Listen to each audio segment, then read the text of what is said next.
여러분들 테더링이라는 말을 혹시 알고 계십니까?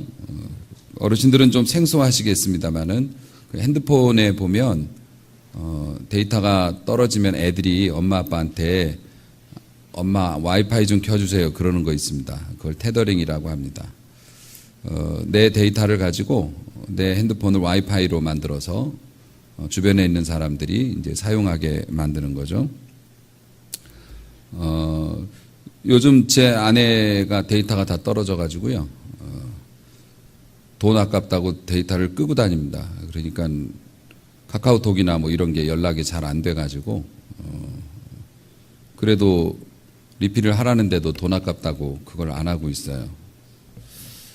그래서 제가 테더링을 해줬습니다. 그래서 제가 와이파이를 만들어서 제 데이터로 아내가 쓸 수 있도록 그렇게 해줬어요. 그리고 며칠이 지났는데 아내가 밖에서 이렇게 식사를 하면서 저한테 얘기합니다.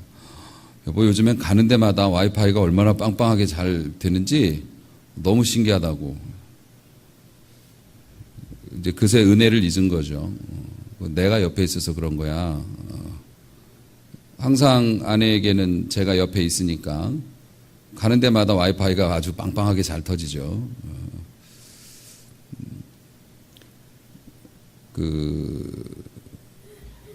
여러분이 기분이 좋거나 여러분이 뭔가 일이 잘 되거나 행운이 있거나 혹은 여러분이 어렵거나 힘들어서 절망적인데도 내가 죽지 않고 잘 견디고 길을 잃지 않고 그래도 다시 몸 추스리고 마음 추스리고 이게 왜 그럴까요?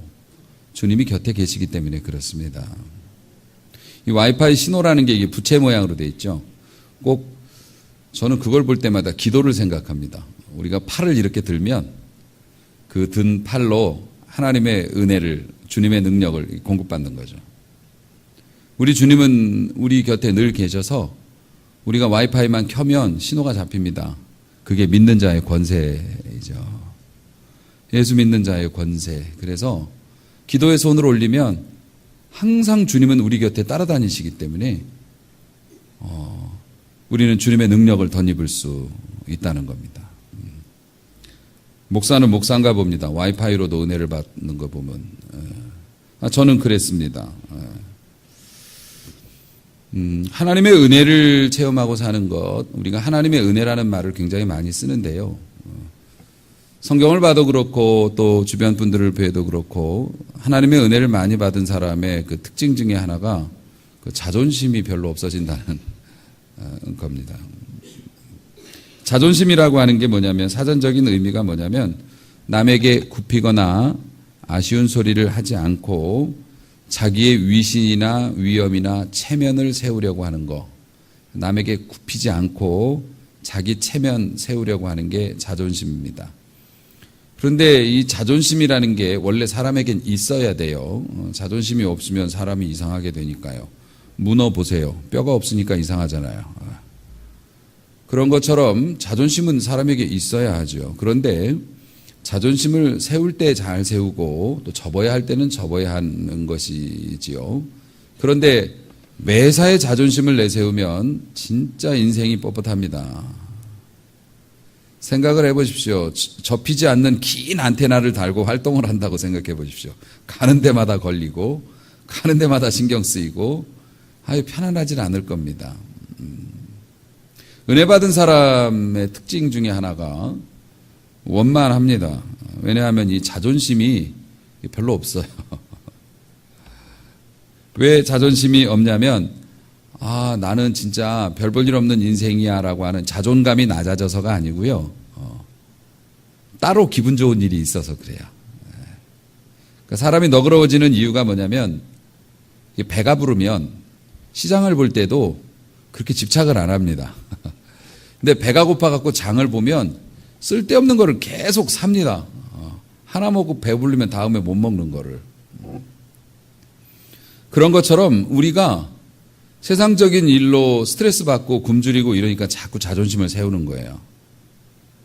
다른 사람이 나 우습게 못 보게 하려고, 다른 사람한테 얕보이지 않으려고 자존감을 자꾸 내세우는 거거든요. 그런데 이미 우리가 하나님의 은혜로 배불러 버렸어요. 하나님의 은혜로 배부르니까 다른 사람이 뭐라고 해도 듣기는 싫죠. 뭐 다른 사람이 욕하는데 듣기가 좋으면 그건 안 되는 거죠. 듣기는 싫은데 뭐 그닥 그렇게 개의치를 않습니다. 나 할 일 하면 되는 거고. 굉장히 건강해지죠. 왜냐하면 은혜로 배가 부르니까 뭐 세상 사람들의 평가나 이런 거 별로 그렇게 중요시 여기지 않습니다. 그래서 믿음이 좋으신 분들이 되게 원만하게 이렇게 지내시는 이유가 거기에 있죠. 하나님의 은혜를 깨달은 사람은 그래서 이제 겸손해집니다. 오늘 본문 말씀 9절에다 보면 사도 바울이 자신을 소개하면서 나는 사도 중에 가장 작은 자라고 스스로를 이야기합니다. 이거는 그래도 복음 전하는 초기에 지금 자기의 평가거든요. 복음 전에서 얼마 안 됐을 때는 나는 사도들 중에서는 가장 작은 자라고 별 볼 일 없는 사람이라고 평가하다가 나중에 복음 전파 사역의 말기가 돼서는요. 신앙이 더 깊어지니까 나는 아예 죄인 중에 괴수라고 자기를 그렇게 낮춰버립니다. 아주. 계속 겸손해지는 거죠. 하나님의 은혜를 많이 싫으면 싫을수록 사람이 은혜 속에 잠기기 때문에 자신이 덜 드러나죠. 그런 경향이 또 있습니다. 그 사도 바울이라고 하는 그 바울이라는 이름 이전에는 사울이라는 이름을 가졌죠. 사울은 큰 자라는 뜻입니다. 그런데 바울은 작은 자라는 뜻이에요. 이름도 그렇게 바꿔버렸어요. 나는 큰 사람이 아닙니다. 이 이름 가지고는 하나님의 은혜를 전파할 수 없죠. 큰 사람이 어떻게 전파합니까? 작은 사람이 전파할 수 있는 거죠. 바울이 그렇게 된 거였습니다. 바울이 자신의 과거를 고백하는데도 부끄러움이 없습니다. 그래서 9절 말씀 보니 나는 사도 중에 가장 작은 자인데 나는 하나님의 교회를 박해하였었다. 그래서 사실 사도라는 이름을 내가 들을 수도 없는 입장이었다. 자신의 부끄러운 과거를 드러내는 것도 주저함이 없습니다. 아주 굉장히 당당하죠. 근데 여러분, 유전자적인 어떤 증거는 없지만 제가 봤을 때 사도 바울은 A형입니다. 트리플 A형이에요.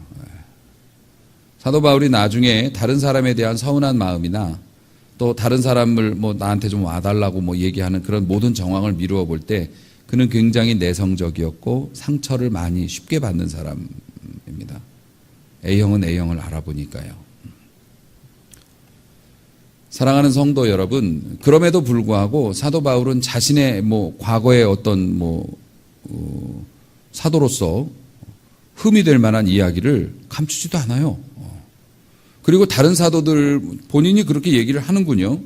나는 모든 사도보다 더 많이 수고했다 이렇게 얘기하지만 그럼에도 불구하고 나는 아무것도 아니라고. 나는 사도라는 이름을 붙이기도 되게 미안하다고. 사도 바울은 왜 자꾸 이러는 것일까요? 내세울 만한 것이 있음에도 불구하고 나는 아무것도 아니라고 그러고 사람들한테 허물이 될 만한 게 있는데도 부끄러워하지도 않아요. 자존심도 없어. 나는 아무것도 아니라고. 왜 그럴까요? 오늘 이 본문에서 중심을 관통하고 있는 코드 하나가 있습니다. 마치 꼬치구이에서 막대기가 있고 거기에 모든 게 다 꽂혀 있듯이 중심을 관통하는 단어 있습니다. 은혜입니다. 하나님의 은혜 때문에 과거의 허물도 부끄럽지 않고 그게 약점이 될 수도 있는데 하나님의 은혜 때문에 나는 사도라고 이름 안 불러줘도 난 상관없고 하나님의 은혜 때문에 나는 고생을 많이 했지만 하나도 내가 자랑할 수 있는 게 없고 은혜라고 하는 이 막대기에 다 이게 꿰어져 있는 거죠. 우리는 하나님의 은혜라는 말을 많이 쓰는데요. 은혜라는 말은 호의라는 말로도 이렇게 번역이 됩니다. 호의를 베풀었다라고 하는 것은 원래 이 사람이 나한테 해줄 수 있는 게 있는데 그보다 더 해줬다는 거잖아요. 내가 대가를 지불하지 않았는데 그게 호의거든요. 사랑하는 성도 여러분, 은혜라고 하는 것은 자격이 없는데 받는 것이 은혜거든요. 그렇기 때문에 은혜를 입었습니다라는 것은 내가 갚을 수도 없고 내가 당신의 그런 호의를 받을 자격도 없고 그런데 당신이 그냥 나에게 덮어 씌워준 겁니다.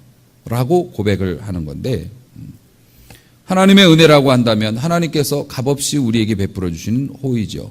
그 은혜 중에 은혜, 호의 중에 호의가 뭡니까? 로마서에서 그렇게 기록을 하는데 우리가 아직 죄인 되었을 때, 우리가 기도를 많이 했을 때, 우리가 뭐 술, 담배를 끊었을 때, 아니면 우리가 헌금을 많이 했을 때, 아니면 우리가 돌을 많이 닦아서 세상의 이치를 관통했을 때가 아닙니다.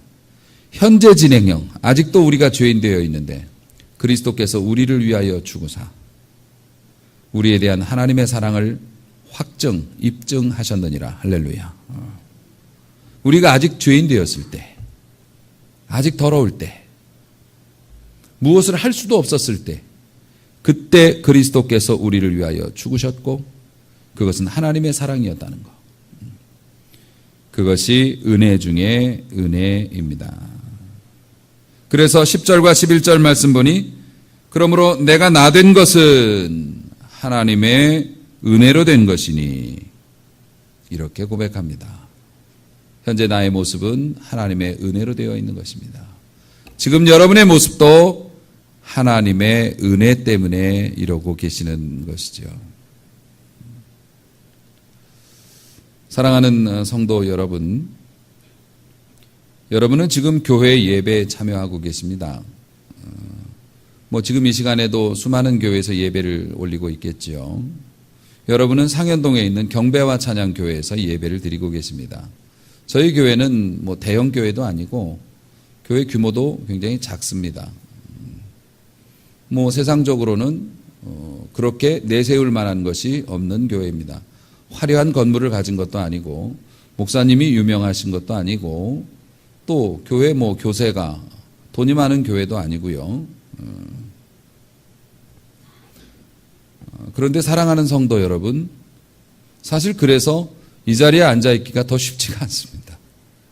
많은 분들이 이곳에 와보시지만 다음 주에는 안 나오시기도 하고 그러거든요. 물론 작은 교회가 좋은 교회라고 말할 수는 없습니다.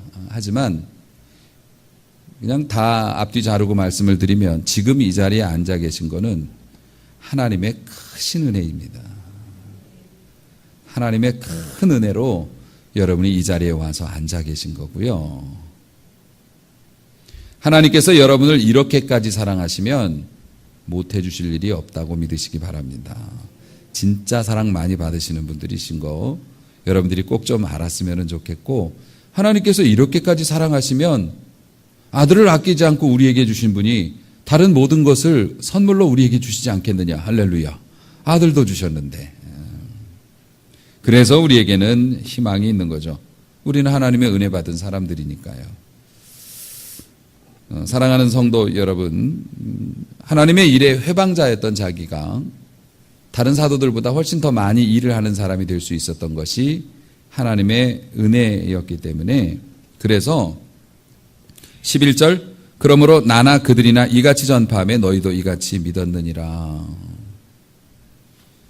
복음 전파에 대해서 교회를 많이 하는 사람이나 적게 하는 사람이나 모두 하나님의 은혜로, 은혜인 줄로 알고 하는 거기 때문에 우리는 네가 크고 내가 작고 지금 이걸 따지는 게 아니라 우리는 무조건 형편되는 대로, 환경되는 대로, 믿음되는 대로 하나님의 일을 전파하고 너희들이 믿은 것이 바로 그런 데서 나온 것이다. 이렇게 가르치고 있네요.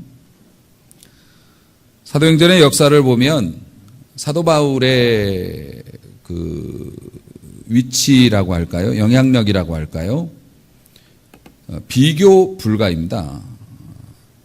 우리가 성경학자들이 연구한 토대를 봐도 사도 바울의 여행거리, 사도 바울이 관장했던 선교의 그 영역, 이런 걸로는 진짜 범접할 수 없습니다. 다른 사도들을 포함해서 어느 누구도 아볼로, 바나바 아닙니다.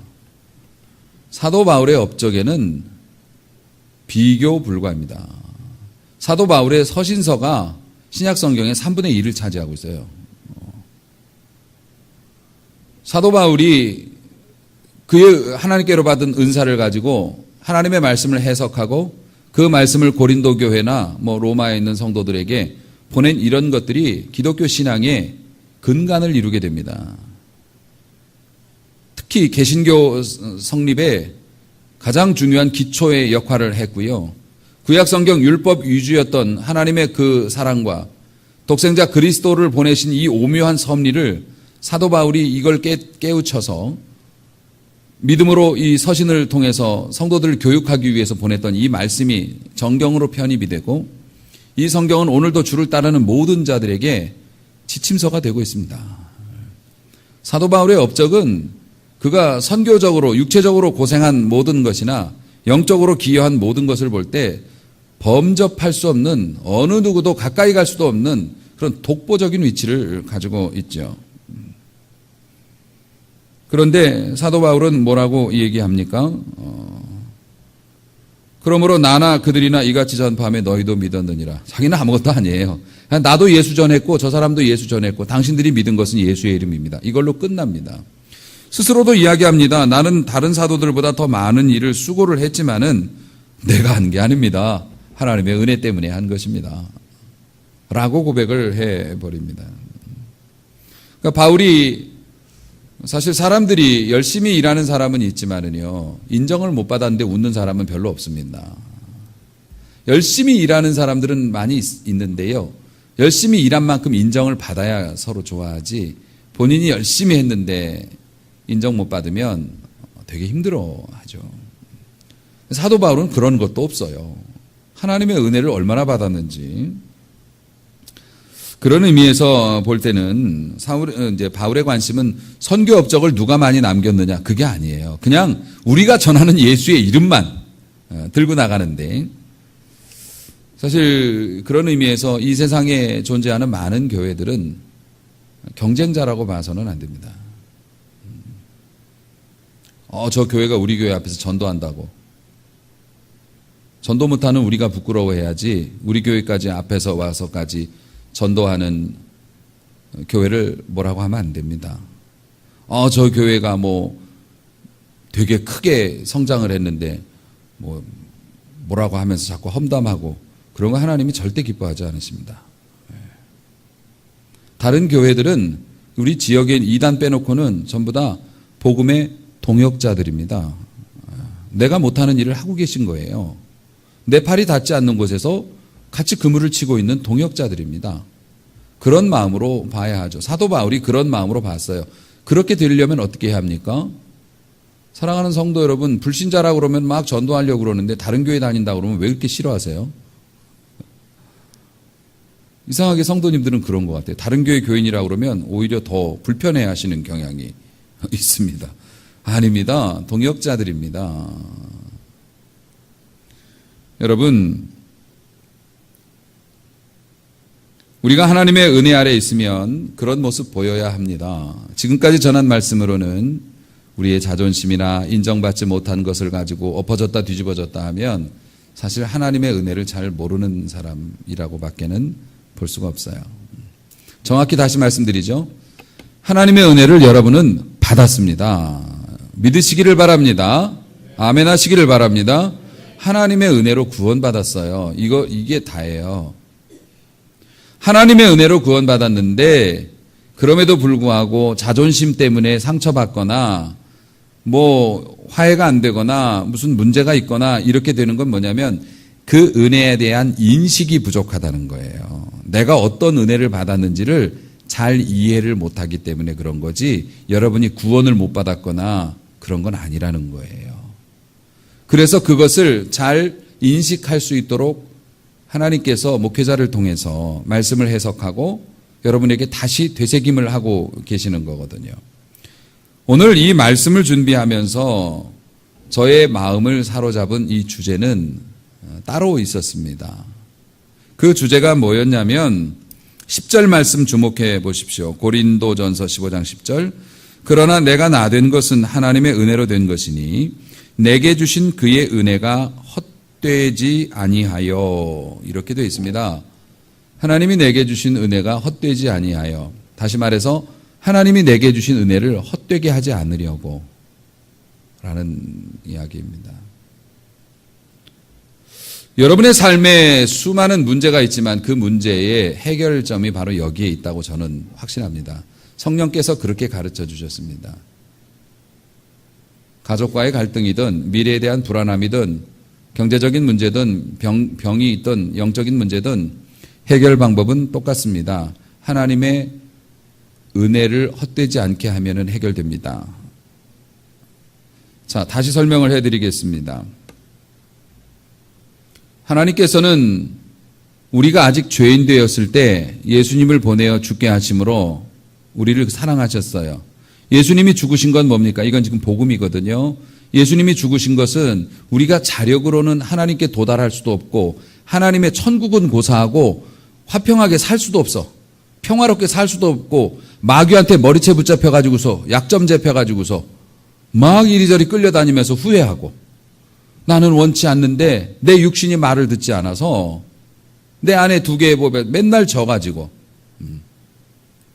그렇게 살던 우리들을 예수 그리스도께서 십자가에 죽으시고 살아나심으로 죽음을 최고의 무기로 가지고 있는 마귀의 권세를 깨트리시고 이제는 죽음도 두렵지 않아. 우리는 그리스도와 함께 십자가에 못 박히고 그와 함께 다시 살아나는 거니까요. 할렐루야.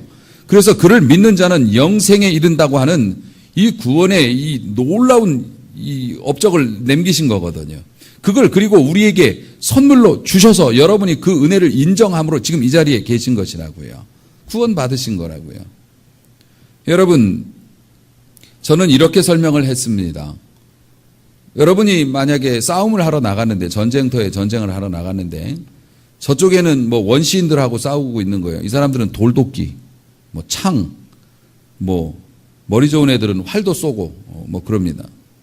그런데 여러분은 뭘 가지고 있냐면 총을 가지고 있어요. 총하고 돌하고는 비교할 수가 없습니다. 쏘면 맞추면 여러분이 이깁니다. 100번 싸워도 100번 이길 수가 있어요. 그런데 그 총이 우리에게 그냥 전달된 게 아니에요. 세상을 이기는 그 능력이 그냥 전달된 게 아니라 그것을 우리에게 전해주기 위해서 고귀한 분이 희생을 하신 거예요. 아시겠죠? 어떤 분이 나에게 너 죽지 말라고 싸워서 이기라고 필승할 수 있는 무기를 주신 거예요. 그게 예수의 이름이고 기도의 능력이고 십자가의 힘이죠. 그거를 예수님께서 죽으시면서 우리에게 주셨어요. 우리가 전쟁할 때 지지 말라고 강력한 무기를 고귀하신 분이 스스로 생명을 포기하면서까지 우리한테 전달을 했어요. 전달을 했는데 우리가 그걸 받았단 말입니다. 그래서 여러분이 믿음 있는 사람이 됐는데 전쟁에 나가면 맨날 쫓겨다니고 오히려 더 힘들대요. 믿음 없는 사람보다. 왜냐하면 그 희생해서 주신 최신 그 무기 예수의 이름을 등에다 짊어지고 싸울 때 쓰지를 않고 싸울 때는 같이 돌로 싸우고 그러니까 무겁지. 예수 믿으니까 무겁죠. 난 예수 믿는 사람이라 교회 다니니까 세상에서 걸리적대는 게 많아요. 총을 메고 있으니까 어디 숨어도 걸리적대고 이거 예수 믿는 사람이라 참 이것도 걸리고 저것도 걸리고 정작 써야 할 땐 쓰질 못해. 그래서 예수 믿는 게 차라리 안 믿었으면 하는 생각이 들 정도로 이게 은혜를 헛되게 한다는 거예요. 우리 주님께서 십자가의 능력과 예수의 이름의 권세, 주의 이름으로 기도할 수 있는 그런 은총을 여러분에게 허락하셨는데 여러분이 그것을 사용하지 않고 그것을 드러내지 않으므로 오히려 그것이 여러분에게 짐이 되고 여러분은 날라다니라고 만들어져서 날개를 달아주셨는데 날개를 달려있는 새가 발로 뛰어다니면서 여기서 돌아다니는 늑대하고 사자하고 싸우면 이게 되겠냐고요. 세상에서. 우리는 날라야 되는 사람인데. 그런데 등에 있는 이것이 부담스럽고 짐스럽다고 이게 날개를 주신 분의 그 은혜를 헛되게 하는 거잖아요. 하나님께서 우리에게 주신 은사와 능력을 사용하지 않는 것이 예수의 은혜를 헛되게 하는 거예요. 하나님의 은혜를 헛되게 하지 않으려고 하나님의 은혜가 헛되지 않아서 나는 열심히 일했다. 할렐루야. 오늘 하나님께서 여러분에게 명령하십니다. 하나님의 은혜를 헛되게 하는 사람이 되지 마십시오. 하나님의 은혜를 헛되게 하지 마세요. 하나님이 여러분에게 독생자를 희생하면서까지 주신 그 능력과 권세를 사용하지도 못하고 등에 짊어지고 다니면서 조롱거리가 되면 하나님의 은혜를 헛되게 하는 것이 됩니다. 사랑하는 성도 여러분, 하나님의 은혜를 헛되지 않게 하려면 어떻게 해야 할까? 저는 늘 감사하고 있습니다. 전반의 말씀, 감사는 오래가지 못해요. 제가 여러분의 생명을 살려줬다고 생각해 보세요. 의사 선생님이 수술해서 여러분의 생명을 살려줬어요. 처음에는 선생님 아니면 저 죽을 뻔했는데 너무 감사해요. 내가 뭐라도 할게요 라고 얘기하지만 조금 지나면 돈 냈잖아요. 이렇게 됩니다. 조금 간섭하려고 하면 뭐 다른 선생님도 살리실 수 있는데 왜 그러세요? 이렇게 됩니다. 감사라고 하는 건 시간이 지나면 녹이 슬게 되어 있습니다. 하나님의 은혜가 너무 감사해요. 하나님께서 나를 이렇게 만드셨군요. 조금 지나면 녹이 씁니다. 여러분, 부부싸움 할 때 보면서 그런 생각 안 하십니까? 이렇게 싸우는데 내가 뭐가 좋다고 결혼을 했지? 근데 여러분, 결혼했을 때가 진짜 맞아요. 원래 그런 사람이에요. 여러분이 좋아서 결혼할 때 그 사람이 그 사람이라고요. 세월이 지나면서 왜 그렇게 이제는 싫어하는 사람이 됐을까요? 녹이 슬어서 그래요. 여러분, 부부간에도 노력해야 됩니다. 애쓰고 수고해야 돼요. 관리해야 돼요. 여러분, 연애할 때 얼마나 관리하면서 서로 챙겨줬습니까? 그러니까 빛나 보인 거예요. 요즘엔 여러분 집에는 없으시지만 홈이 있죠. 괭이 있죠. 홈이 괭이 자꾸 써야만이 빛이 나는 겁니다. 사용하는 호미와 괭이들은 보면 반짝반짝해요. 비록 닳아지고 있지만 반짝반짝합니다. 수십 년씩 쓰지 않고 광에다 걸어놓고 처박아 놓은 것들 농기구 보십시오. 시커멓게 녹이 슬어서요. 불편합니다. 여러분, 호미가 아닌 게 아니에요. 옛날에 사랑했던 그 사람 변한 거 아니에요. 원래 그 사람이에요. 그런데 뭡니까? 서로를 위해서 수고하고 희생하기를 싫어해요. 감사가 사라지니까. 그러니까 녹나서 그래요. 사랑하는 성도 여러분, 주님과의 관계도 역시 마찬가지입니다. 하나님의 은혜에 감사합니다. 가짜로 감사하고 있는 나를 발견할 수가 있어요. 그냥 예, 감사합니다. 날 구원해 주셔서 감사합니다. 우리가 얼마나 피상적인 기도를 합니까? 진짜 감사합니까? 우리가 말로는 감사한다고 하지만 감사합니다. 이렇게 감사하고 있으면 감사하는 건 아니죠. 여러분, 우리가 하나님의 은혜에 감사하는 걸로는 충분하지 않고요. 로마서 1장 14절, 15절 말씀을 보니 헬라인이나 야만인이나 지혜 있는 자나 어리석은 자에게 다 내가 빚진 자라. 하나님의 은혜를 받고 보니 안 믿는 사람들이에요. 하나님을 믿지 않는 사람들을 보면 꼭 내가 저 사람들한테 빚을 진 것 같아. 빚을 졌으면 어떻게 해요? 갚아야지 편하죠. 안 갚으면 이자 쌓이거든요. 하나님 앞에서 내가 전해야 될 복음 사명, 내 가족들에게, 내 자녀들에게, 내 주변에 있는 사람들에게, 내 직원들에게 전해야 할 때 전하지 못하면 이자 쌓여가지고요. 내가 녹이 납니다. 내 믿음이 부스러져요. 여러분, 교회 생활이 별로 재미가 없고 목사님의 말씀이 신통치가 않고 하나님 앞에 예배를 드리는 것도 맨날 그 말씀인 것 같고 불편하고 졸리고 그럽니까? 녹나서 그렇습니다. 하나님의 은혜에 감사를 말로만 하고 실제로 그 은혜를 헛되지 않게 하려고 여러분이 하는 게 별로 없기 때문에 그러는 거예요. 사랑하는 성도 여러분, 하나님의 은혜를 찬양한 이 바울은 하나님의 은혜를 헛되게 하지 않으려고 다른 사도들보다 더 수고했다고 그렇게 고백하고 있어요. 여러분, 나에게 주신 하나님의 은혜를 헛되지 않게 하는 길은 어떤 식으로든지 하나님의 일에 동참하는 것입니다. 사랑하는 성도 여러분, 사람은 어떤 것에 관심을 갖느냐에 따라서 그 사람의 삶이 결정이 됩니다. 남의 물건에 관심을 가지면 도둑이 됩니다. 그럼요. 돈에 관심을 가지면 돈 때문에 그의 인생이 그렇게 변하겠죠. 여러분의 관심사는 지금 무엇입니까? 여러분은 무엇을 위해서 그렇게 애를 쓰고 화를 내고 그렇게 실망하고 그렇게 괴로워하고 그럽니까? 따지고 보면 아무것도 아닌 일인데 자존심을 세워서 스스로를 파탄으로 몰고 가고 스스로의 삶에 대해서 실패했다고 막 말하고 그럽니까? 하나님께서 얼마나 공들여서 지으신 여러분들이고 얼마나 여러분들이 예쁘고 멋지고 훌륭하신데요. 녹이 났다고 버립니까? 아닙니다. 사랑하는 성도 여러분, 기도 좀 하세요. 제가 여러분한테 비밀을 하나 알려드릴까요? 기도하면 기적이 일어납니다. 진짜 기도해 보세요. 여러분, 하나님 앞에 진심으로 기도하고 열심히 기도하면 희한한 일이 생깁니다. 지금도 생깁니다. 왜 그런 줄 아십니까? 여러분은 기도할 수 있는 자격증을 가지고 있어요. 할렐루야. 기도의 자격증이라는 게 내가 예수를 믿는다는 거예요. 예수님 이름으로 기도할 수 있다는 거예요. 세상에 아무리 권력자, 권세자, 똑똑한 교수님들 모셔놓고 예수 이름으로 기도하라고 해보세요. 내가 믿지도 않는데 왜 그 이름을 가지고 기도합니까? 여러분은 당연히 예수의 이름을 가지고 있죠. 이 당연한 게 아니라 하나님의 은혜로 주신 거고, 여러분은 그 문을 열 수 있는 열쇠를 가지고 계신 거예요. 여러분의 기도의 무릎은 어떻게 되어 있습니까? 녹이 슬어 있지는 않습니까?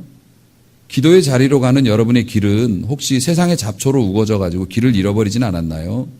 목사님, 어디서 기도해야 할지, 어떻게 기도해야 할지 모르겠어요. 하나님을 향해서 지금도 강력한 은혜를 우리에게 방출하고 계시는, 떨어지지 않는 우리 주님의 그 은혜, 그 은사가 우리 곁에 있는데 손만 뻗으면 할 수 있는. 여러분, 그냥 남 따라 기도하지 말고 진짜 기도해 보세요. 열심히 기도하고 반복적으로 기도해 보세요. 주님은 지금도 여러분의 삶에서 기적을 일으키실 수 있습니다. 오늘도 그런 거를 경험하는 사람들이 많이 있고요. 하나님의 은혜를 헛되지 않게 하는 건 이렇게 쓰는 거예요. 사용하는 겁니다. 기도의 능력과 예수 이름의 권세를 사용하는 것이고요. 그리고 여러분에게는 복음을 전할 수 있는 자격이 주어져 있어요. 가령 나도 안 믿으면서 남에게 뭘 전해요? 우스운 얘기죠. 나도 안 믿는데 누구한테 뭘 전합니까?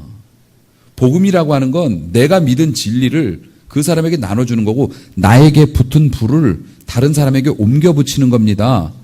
이론상으로는 성냥개피 하나를 가지고 산을 다 태울 수도 있어요. 여러분은 작은 믿음이어도 이게 진짜 믿음이면 준비되어진 솜뭉치 같은 사람들이 주변에 있다고요. 대면 붙어요. 불은 하나님이 여러분에게 붙여주신 거고, 우리는 그 불을 나누는 것이 복음 전도입니다. 여러분, 예수 안 믿으면 지옥 간다고 말하세요. 우리 교회 목사님 잘생겼다고 거짓말하지 마시고 금방 탄로날 거. 예수 안 믿으면 지옥 간다고 말하세요. 예수 믿어야 천국 간다고 말하라고요. 이게 복음이에요. 사랑하는 성도 여러분, 하나님께서 여러분을 사랑하시고 여러분을 선택하시고 큰 은혜를 베풀어 주시고 예수 이름을 쓸 수 있게 허가도 해 주시고 기도하는 것도 가르쳐 주시고 좋은 교회도 주시고 이렇게 예배 시간에 나와 말씀을 들을 수 있는 건강도 주시고 지금 여러분 믿음이 좋으니까 여기 나오신 건데, 그 은혜를 헛되게 하지 마세요. 사용하세요. 선포하십시오. 할렐루야. 선포하고 구하세요. 하나님께서 주시는 놀라운 풍성함이 여러분의 것입니다. 예전에 가족들과 함께 캠핑을 간 적이 있었는데 그 옆 텐트에 있는 그 아가씨 하나가 저한테 와서 죄송한데 아저씨 이거 좀 도와달라고 그래서 무엇입니까? 라고 물어봤더니 그 와인을 가져왔는데 자기들끼리 분위기 내려고 병따개를 안 가져왔네. 보니까 이 와인병은 그냥 딸 수 있는 게 아니더군요. 보니까 나름 노력한 흔적이 있어. 뭘 어떻게 좀 해보려고 그 콜크 마개를 빼고 싶어서. 제가 또 기술이 좋거든요. 손재주가 굉장히 좋아서 그걸 보고서 제가 아가씨한테 얘기했습니다. 이거 못 따요. 그랬어요. 목사가 와인병 따주게 생겼어요. 지금 복음을 전해야 되는 사람이. 이건 못 따요. 난 못 딸 것 같아. 그리고 돌려보내고 말았는데요. 마치 우리 믿는 사람들이 그냥 와인을 일단 지금은 좋은 거라고 생각합시다. 하나님께서 주신 좋은 선물들을 진열장에서 눈으로만 보는 거예요. 맛있겠다. 그리고 돌아서는 거죠. 맛도 못 보고. 왜요? 하나님 앞에서 우리가 하나님의 일에 참여하는 게 적으니까 그래요. 하나님의 일에 참여하면 우리는 빛이 납니다.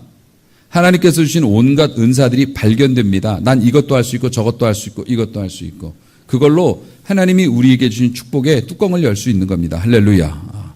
축복은 그렇게 받는 거죠. 본인은 받을 준비도 안 하고 디립다 기도만 한다고 기도원에 올라가서 하나님 괴롭게 하지 마세요. 하나님이 괴롭다고 말씀하십니다. 제발 엉뚱한 기도 좀 하지 말고 누가 제 입을 막아주든가 아니면 성전의 문을 좀 닫아줬으면 좋겠다고. 너희들이 행하는 것이나 너희들의 마음가짐이나 도대체 그게 맞지 않는데 와서 이렇게 지극정성으로 기도만 하면 어떡하겠냐고. 말라기에서 하나님께서 그렇게 탄식을 하셨습니다. 그런데 지금은 뭡니까? 사도들이 누렸던 이 놀라운 은혜를 우리도 가지고 있어요. 사도 바울이 가지고 있었던 복음의 원동력, 그의 핵심 사역의 원자로 같은 예수 이름의 권세와 십자가가 여러분에게 주어져 있지 않습니까? 할렐루야. 기도하세요. 기도하시고 하나님께서 주신 정말 멋진 분들이잖아요. 은사도 있으시고 재능도 있으시고 건강도 있으시고 머리도 똑똑하시고 예쁘시고 근데 왜 썩어서 죽어요? 달아서 죽어야죠. 썩어서 부스러지면 안 되지 않습니까? 하나님이 주신 수많은 은사와 좋은 것들을 하나님의 영광을 위해서 다른 이들을 위해서 사용하지 않고 묵히면서 자존심으로만 승화시키지 말고 여러분 비록 달아졌어도요 반짝반짝 윤이 나는 그 기구가 자랑스럽고 멋진 겁니다. 하나님의 일에 동참하세요. 하나님의 일의 최고봉은 뭡니까? 복음 전하는 일. 그 두 번째가 뭡니까? 기도하는 일. 그리고 교회에서 여러분들 필요에 따라서 주님이 기뻐하실 만한 일들을 열심히 하는 거죠. 여러분, 하나님의 은혜를 헛되지 않게 하려고 내가 열심히 주 앞에 충성하면 놀라운 일이 벌어지는 게 뭔 줄 아십니까? 저는 예배 시간을 1시간 내로 마치는 은사가 있는데 오늘은 은혜스럽기 때문에 제가 5분만 더 말씀을 증거하자면 제가 어렸을 적에 굉장히 내성적인 아이여서 선생님에게 초등학교 6학년 동안 질문을 한 번도 안 한 아이예요. 부끄러워서. 믿든지 아니 믿든지 어쨌든 그런 내성적인 아이라 선생님하고 대화를 나눠본 적이 거의 없죠. 그런데 하루는 수업 시간에 선생님께서 저의 이름을 부르셨어요. 저의 이름을 부르시면서 너 교무실에 가서 분필 좀 가져오너라 라고 말씀해 주셨을 때 저는 정말 놀랐어요. 선생님이 내 이름을 알고 있더라고. 선생님이 왜 몰라요? 학생 이름을 알죠. 그런데 저는 선생님이 저도 선생님한테 아는 척을 안 했고 그랬기 때문에 제 이름을 부르실 줄은 정말 몰랐는데 저한테 심부름을 시킨 거예요. 심부름을 시킨 순간에 저의 신분의 변화가 생겨요. 일단은 수업 시간인데도 밖에 나갈 수가 있게 돼요. 교무실에 문 열고 들어갔더니 교무실에 남아 계신 선생님들이 보면서 너 뭐냐? 그럼 이제 제가 뭐라 그러겠어요? 연습을 얼마나 많이 했는데요. 복도에서 가면서. 분필 가지러 왔는데요. 분필 가지러 왔습니다. 두 말 없이 내주십니다. 이거 가져가라. 여러분 선생님의 명을 딱 받으면 그 다음부터 뭡니까? 학생인데 교실 밖으로 나갈 수 있는 수업 중에 교실 밖으로 나갈 수 있는 권세가 있고요. 누가 뭐라고 해도 얘기하면 줘요.